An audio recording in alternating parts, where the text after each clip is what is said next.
Hello, today we're going to explain the practice that we made at its hand tools, and we're going to explain mainly how the drill works and the jigsaw works. The drilling part is really important because, as we saw in class, almost all the pieces need holes to be assembled, so it's one of the most, if not the most important process.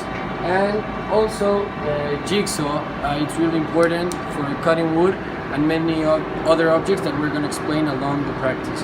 As well, we didn't use them, but we learned the names, the main names of the tools machines, such as screws and many others that we're going to explain along the way. So now I'm going to describe the parts of the drill machine. The drill is, this is the drill. This is the body with its sharp edges used to cut, and the bit that is the front part. The standard angle for the drill is 118. Then there is the sharp length that it's going to go inside the chuck. The chuck is used to grab the drill. The drill machine functions with the motor that it's over here. We grab the drill machine by the grip. The drill machine that we uses a cord instead of a battery. Then this is the speed control trigger. With the forward and reverse button, we decide if the drill is going to go from right or left. The gear selection switch is used so the drill can go up and down, no, forward and backwards, or stay static. Then the key is used to put the drill or take it out. And the formulas of the drill are I equals R over tan A. A is 1/2 of the angle of the drill radius. Then the L total we calculated by adding L drill plus I. L drill is the length of the perforation, and then to calculate the drilling time is L total over FM. FM is the processing time that is measured in inches per minute.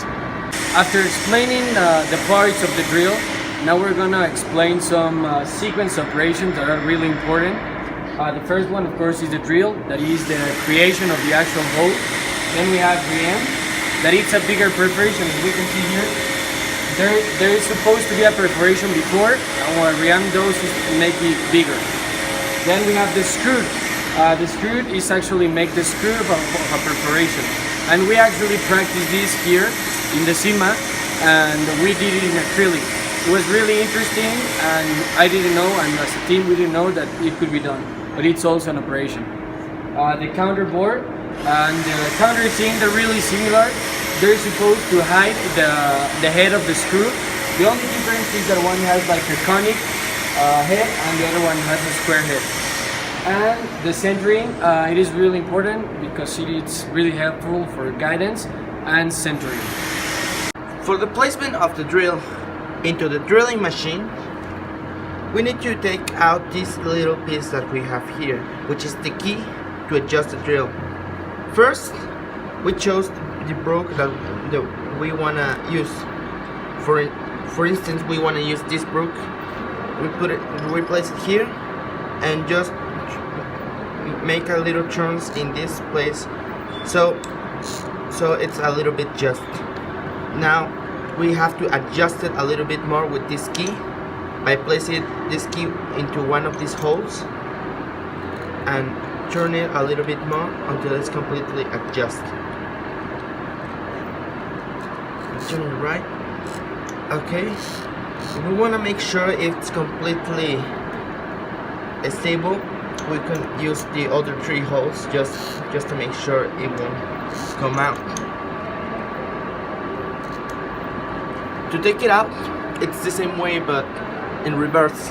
We take this little key, we place it right here and we turn the other way. here and we make sure to take it out. And if we want to place another one, we just spin it until we had reached the space that this brook needs. We place it right here.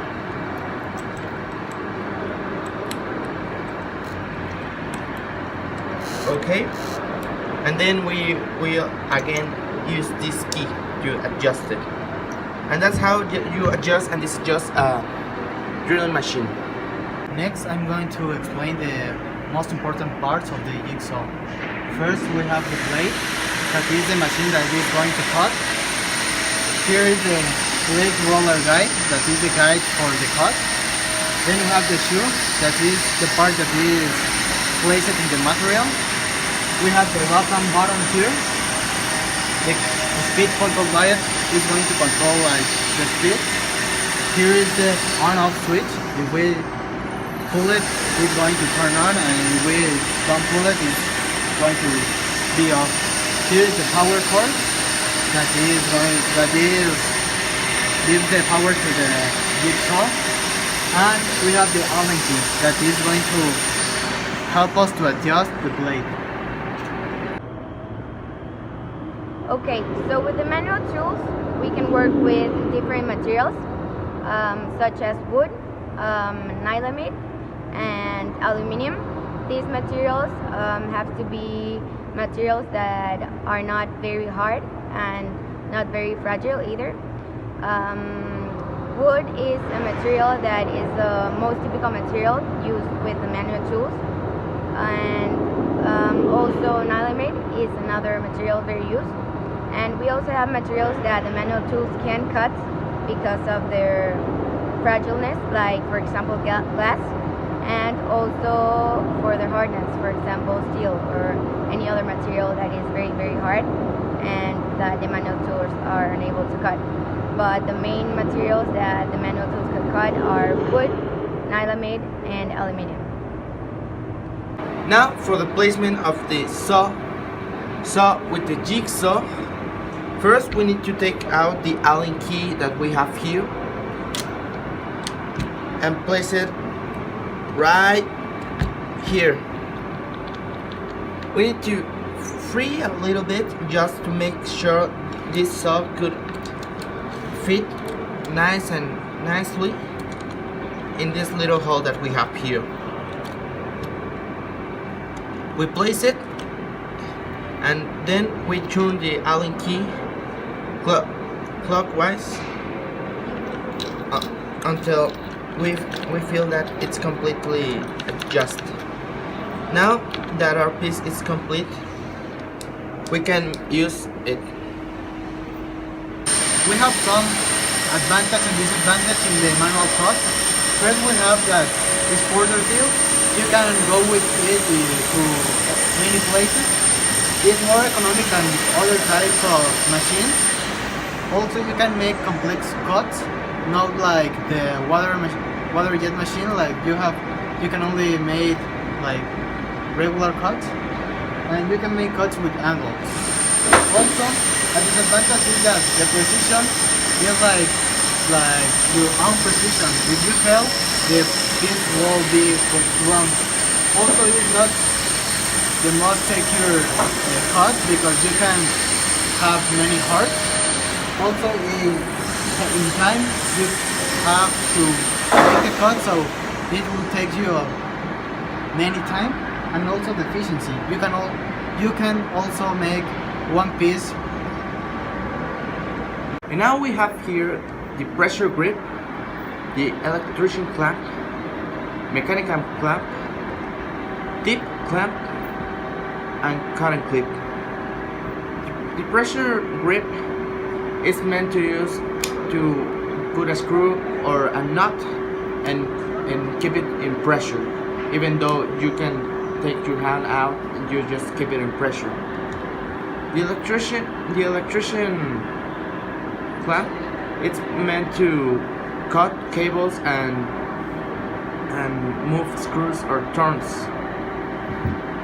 The mechanical clamp It's just meant to rotate and turn nuts and screws. The tip clamp, it's meant to manage small things like small screws and small nuts that are not available with the human hand. And here the cutting clip, it's mostly for cutting wires and cables and all that stuff that it's light but it's strong.